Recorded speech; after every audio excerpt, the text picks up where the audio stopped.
ఈ అపార్ట్మెంట్ పడమర నైరుతి బాల్కనీ కావచ్చు, లేదంటే ఈశాన్య బాల్కనీ ఉంటుంది. అంటే అపార్ట్మెంట్లో సెంటర్లో వీధిపోటు ఉంటే మన ఫ్లాట్కి ఈశాన్య వీధిపోటు చూపు ఎలాంటి ఫలితాలను ఇస్తాయి? సాయిరామ్, అంటే ఇప్పుడు ఎగ్జాంపుల్ ఎలా అంటే ఒక అపార్ట్మెంట్ కల్చర్కి రోడ్ ఏదైనా ఉండొచ్చు. అంటే ఇప్పుడు ఉత్తరం ఒక రోడ్డు ఉంది, ఆ రోడ్డుకి సెంటర్ నుంచి కుబేర స్థానంలో వీధిపోటు ఉంటుంది. వీధిపోటు ఉన్నప్పుడు ఏంటంటే మనం నైరుతిలో ఒక అపార్ట్మెంట్ ఒక బ్లాక్ తీసుకున్నాము. మీరు అన్నట్టు నైరుతిలో బ్లాక్ తీసుకున్నప్పుడు నైరుతిలో ఒక బాల్కనీ ఉంటుంది, అదే కదా మీరు అడిగారు. బాల్కనీ ఉంటుంది, ఈశాన్యంలో ఒక బాల్కనీ ఉంటుంది. మాకు ఆ పోర్ట్ అనేది ఒకరికేమో వాయువ పోర్ట్ వస్తుంది, ఒకటేమో ఈశాన్య పోర్ట్ అనుకుంటారు. వాస్తవానికి ఇద్దరికీ అది చెడు ఫలితాలు ఇస్తుంది. ఎందుకంటే అపార్ట్మెంట్ కల్చర్లో టోటల్గా ఒకటే గేట్ ఉంటుంది. ఎందుకంటే వంట వేరు ఉండొచ్చు, మధ్యలో కారిడార్, మెట్లు, లిఫ్ట్ ఇవన్నీ వస్తాయి.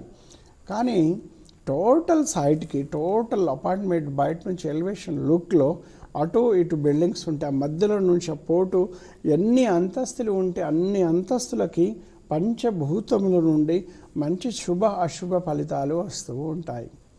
అందుకనమ్మా ఇలాంటి సమస్యలు ఉన్న ఇండ్లలో ఎలా అంటే హెల్త్ తొందరగా పాడవడము, హెల్త్ ఆరోగ్యము ఇప్పుడు పాడవడం అంటే కనీసము ఆ ఇంట్లో శాంతి, సౌకర్యము, సుఖము, శాంతి, సౌకర్యం, సౌలభ్యము ఇవన్నీ పోగొట్టుకుంటూ ఉంటాము. ఎందుకు అంటే అది ఈశాన్య వీధి చూపు బలంగా ఉండాలని మనం అనుకుంటాం, కానీ శుభ ఫలితాలు ఇవ్వదు. కుబేర స్థానానికి అధిపతి కుబేరుడు. ఆయన ఏంటిది? నవనిధి నాయకుడు. నవనిధి నాయకుడమ్మ.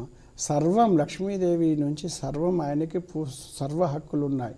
ఒక లోన్ రావాలన్నా, లోన్ తీర్చాలంటే, అప్పు తీసుకోవాలన్నా, అప్పు తీర్చాలన్నా, డబ్బుని సంపాదించాలన్నా, ఆ డబ్బుని సద్వినియోగం సక్రమ మార్గంలో సద్వినియోగం చేసుకోవాలన్నా కుబేరుడు అనుగ్రహం ఉండాలి. కుబేర స్థానంలో ఎప్పుడైతే వాస్తు దోషం ఉందో అలాంటి గృహంలో డబ్బు అనేది ఉండదు. ప్లస్ ఆ ఇంట్లో యజమానులు కూడా అల్ప ఆయుష్ ఉంటుంది. అంటే ఆయుష్ ఒక 35-45కి అంటే ఆరోగ్యము సహకరించకపోవడము ఇలాంటి జరిగే అవకాశాలు మెండుగా ఉంటాయమ్మా. కాకుంటే మీరు భయపడాల్సిన అవసరం లేదు. ఎందుకు లేదు అంటే అలాంటి వాస్తు దోషములు ఇప్పుడు ఎందుకు చెప్తున్నానంటే నైరుతిలో బాల్కనీ ఉంటుంది.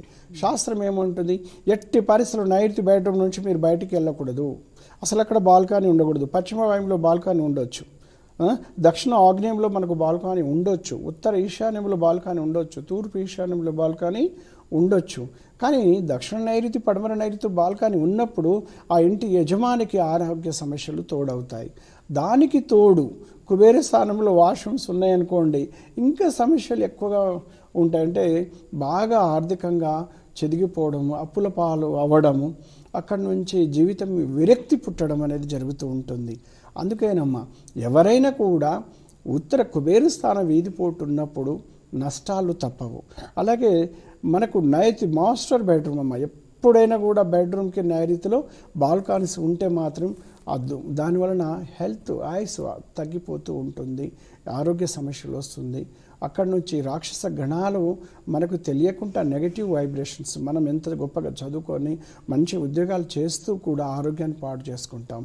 ఏ చెడు అలవాట్లు అవసరం లేదండి.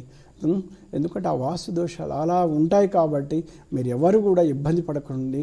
ఈశాన్యం తెంపు ఉన్నా కూడా, ఎందుకు అంటే నేనున్నాను. భయంకరమైన వాస్తు దోషములు ఉన్నప్పుడు ఎక్కడ కూల్చివేతలు లేకుండా, ఎందుకు అంటే ఒక్కసారి మనం నిర్మాణం చేసుకున్న తర్వాత కూల్చివేతలు చేసి సరిచేయాలంటే అది లక్షల రూపాయలు. కానీ వీలు కాని పరిస్థితులు కూడా కొన్ని ఉంటాయి. సరి చేసుకోవాలన్నా వీలు కాని సమక్షంలో కూడా అష్టదిగ్బంధనతో ఎక్కడ కూడా కూల్చకుండా ఒక్క హాఫ్ అన్ అవర్లో చాలా సింపుల్గా నవ్వుకుంటూ ఇట్లా కంట్రోల్ చేసి వెళ్ళిపోతాను. ఇప్పటి వరకు కొన్ని వేల ఇండ్లకు కట్టడి చేసాము, అందరు సత్ఫలితాలు బాగున్నాయని మాకు చెప్తూ ఉంటారు. మీరు భయపడాల్సిన అవసరం లేదు.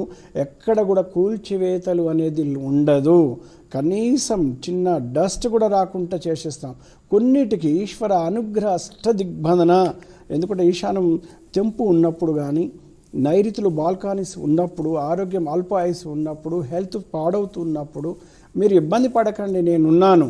ఎందుకంటే అష్టదిగ్బంధనతో పరిష్కారం చేసుకోవచ్చు. వాస్తుశాస్త్రం కూడా మన సమస్యలకు ఒక కారణం, అది అతిపెద్ద ఒక కారణం. కాబట్టి వాస్తు దోషాలు మనకు, మన కుటుంబానికి, మన వంశానికి పీడించకుండా కట్టడి చేసేదే అష్టదిగ్బంధన కార్యక్రమం.